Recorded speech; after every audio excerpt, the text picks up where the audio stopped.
무조건 할머니를 외면하고 약속 시간을 지키는 것이 옳은가? 아니면 늦더라도 할머니를 돕는 것이 옳은가? 자, 요런 지문이 나왔으면 일단 대립적인 한 두 부분이 있죠? 약속 시간을 지키는 거. 늦더라도 할머니를 돕는 거. 자, 이렇게 대립하는 가치들. 이 두 개가 대립하는 가치라는 거지. 이 대립하는 가치들 중 어떤 가치를 선택해야 하는가 문제. 즉, 도덕적 갈등 문제를 바라보는 다양한 관점이 있다.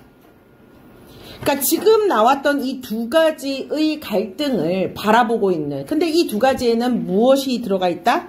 도덕적 갈등이 핵심이 들어가 있는 거지. 그러니까 이 첫 번째 단락에서의 핵심은 도덕적 갈등이에요. 이 첫 번째 단락에서 핵심은 도덕적 갈등이 되겠죠. 자, 그럼 먼저라는 말이 나왔어. 그리고 기억이라고 나왔지. 그럼 트롯식 문제가 이 기억의 입장에 있는 사람은 어떻게 행동할 것인가? 이런 것들을 물어보는 문제가 나올 수가 있어요. 그래서 내가 요런 게 비문학 지문에 나오면은 요 입장에 있는 사람들이 어떤 입장인지를 잘 파악하는 게 중요해요. 비문학 지문에서.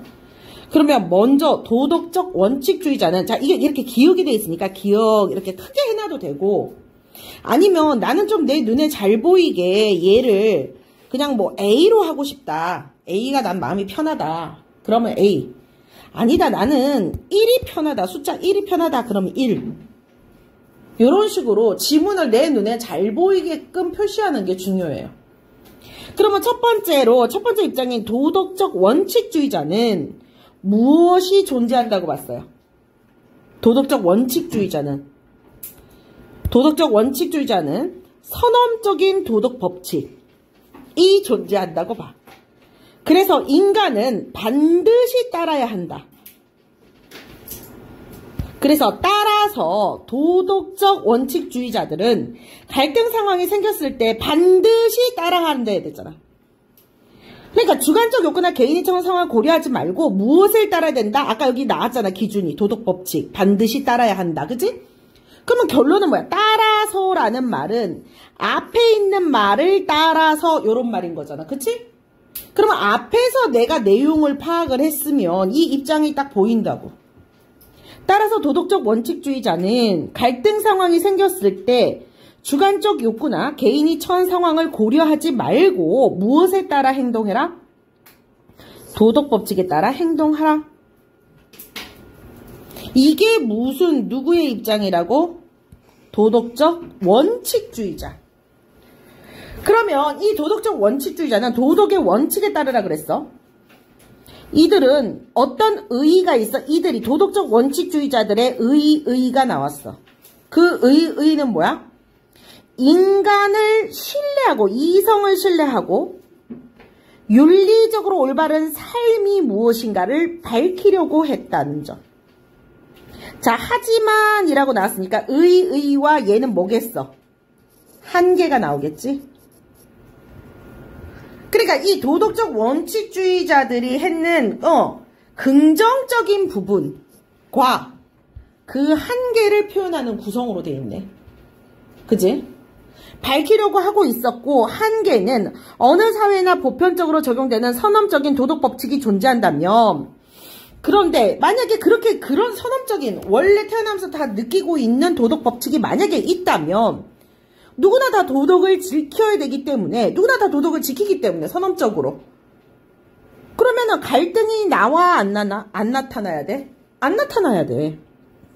도덕적 갈등이라는 거는 원래 나타나지도 않고 나타나더라도 쉽게 해결해야 된다는데, 한계는 뭐야? 실제로는 그렇지 않다. 도덕적 선언주의자는, 그러니까 성선설 같은 거야. 모든 사람들은 도덕을 지키려고 해, 이성은. 그럼 그게 사회 안에서 모든 사람이 도덕을 지켜야 되는데 왜 이 사회는 정의롭지 않는가? 마이클 샌델의 정의란 무엇인가? 책 읽어봤어요? 그런 입장인 거죠.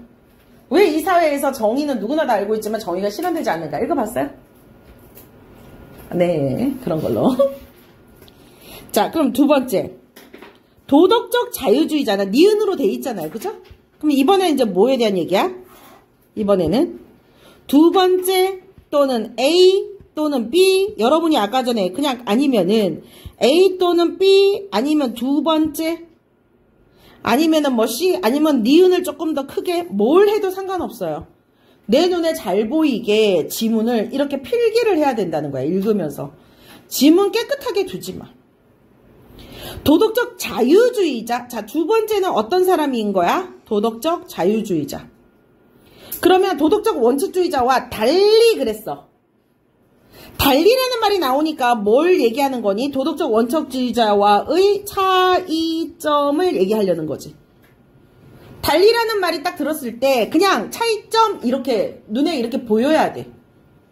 그러면 도덕적 자유주의자는 도덕적 원칙주의자와의 차이점은 뭐냐? 도덕 법칙이 존재한다 안 한다? 존재하지 않는다.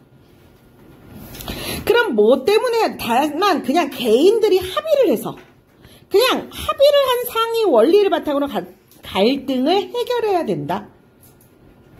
그러니까 그게 뭐 때문이냐? 자신의 이익만을 생각하는 편협한 입장에서 벗어나 객관적이고 뭐를 할 수 있는 공평한 지점에서 상위 원리를 만들 수 있다고 보기 때문에. 그러니까 즉 상위 원리를 통해 법과 같은 규범 그리고 또는 지침을 만들면 사람들이 그것을 준수해. 그러면 도덕적 갈등이 어떻게 된다는 거야? 해결된다는 거. 그러니까 따라서 도덕적 자유주의자들은 어떻게 하겠어요? 따라서 결론적으로는 무조건 아까 법칙을 많이 지켜야 되잖아. 그러니까 형식적인 절차를 마련하는 것을 최우선. 그러니까 법이나 규범이나 지침을 잘 지켜야 된다. 잘 만들어야 된다. 그게 누구다?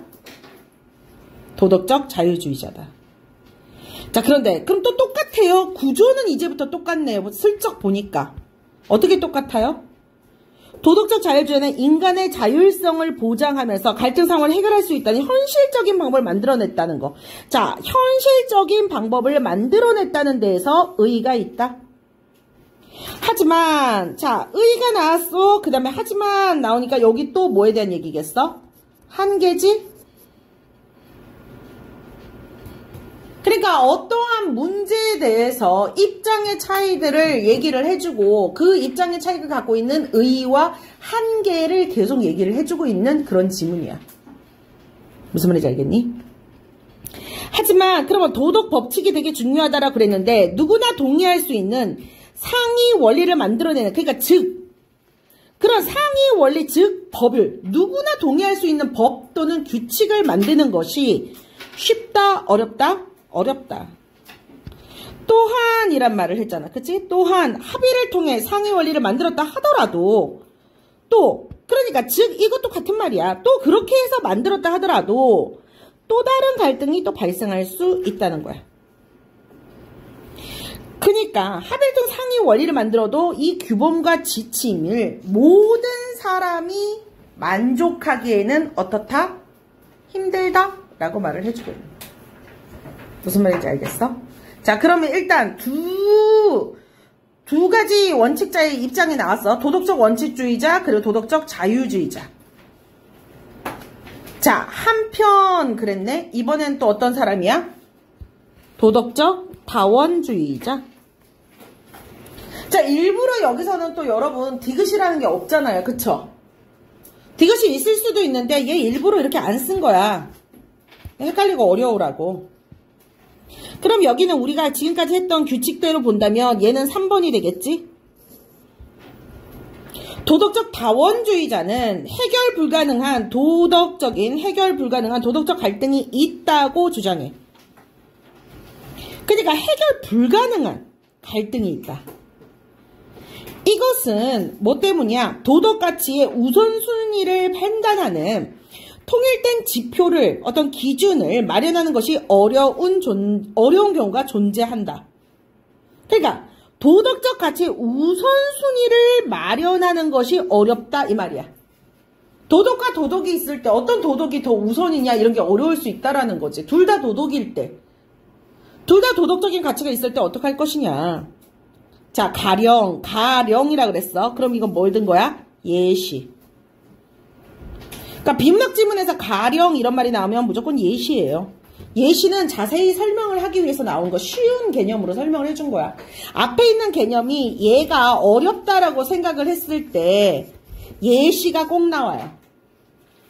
그래서 예를 들어서 자유나 평등처럼 가치가 상충되어서 어느 하나를 추구하다 보면 다른 것을 상대적으로 덜 중시할 수밖에 없는 경우. 얘들아, 자유와 평등은 함께 존재하기가 굉장히 어려워요. 평등은 누구나 다 똑같은 건데 자유는 이건 내 자유인데? 라고 하면은 평등을 침해할 수가 있어요. 그래서 두 개 원래 자유하고 평등이라는 말 자체에서는 상충이 일어나요. 같이 다 충족시키기가 굉장히 어려운 개념이에요. 그래서 어떤 조건에서는, 그러니까 왜냐면 평등을 너무 강조하다 보면 자유가 없어질 수가 있어. 너도 이래야 되고 너도 이래야 되고 너도 이래야 되는 거야. 평등이라고 하는 것은. 그치? 그럼 자유가 억압이 되는 거죠. 무슨 말인지 알겠어요?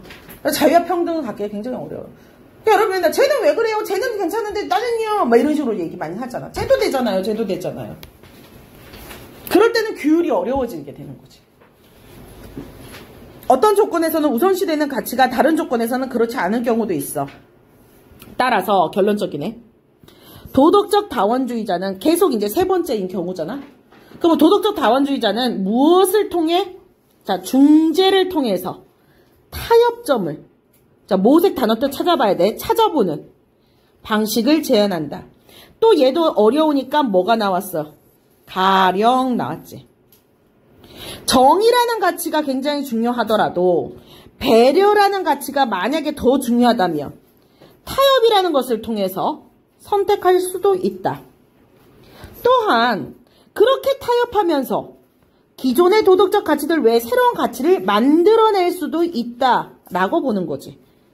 그러니까 즉 결론이야. 도덕적 다원주의자는 어떤 가치가 옳고 그른지 판단하는 것보다도 제일 중요한 거는 뭐야? 갈등을 하고 있는 당사자 간의 인과관계가 훼손되지 않는 것이 제일 중요해.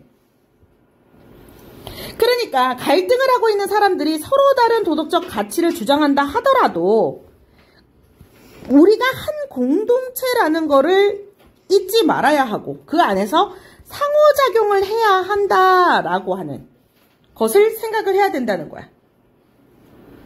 자, 그러면 얘네들은 이거는 지금 여기까지는 누구에 대한 얘기야? 다원주의자들의 입장인 거지. 그치? 그러면 도덕적 다원주의자들은 도덕적 갈등을 해결할 수 있는 현실적인 지침을 제공하지 않는다는 비판을 받기도 해. 이게 한계지. 이번에는 구성을 바꿔놨어. 한계를 먼저 말해놨지. 그치? 그렇지만 도덕적 다원주의자는 그 다음에 이제 뭐가 나오겠어? 그러면 의가 나오겠지? 여러분이 정리할 때는 의를 먼저 적고 한계를 그 다음에 써도 되긴 돼요. 똑같은 구조로 내용 요점 정리를 하면 좋으니까. 그러면 하지만 갈등사에 따를 단일 기준을 내세우지 않는다는 것은 문제를 해결할 수 있는 기지와 창조력이 어떻게 된다는 거야? 발휘할 수 있는 기회를 제공할 수 있다.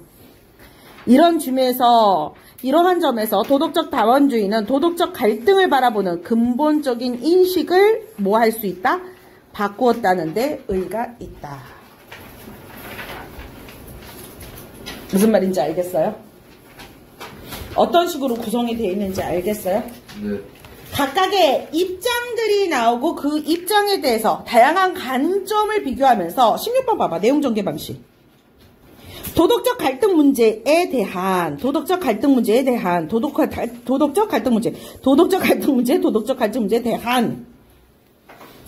상반된 갈점 절충 없어요. 절충 꺼져라. 그지? 절충 없잖아. 그지? 다양한 관점을 비교하면서 1번, 2번, 3번 맞지? 그 한계와 의의 2번이네 그냥 풀리죠? 자, 요거 내용 정리하고 문제 풀어보고 다시 문제 또 얘기하도록 할게요.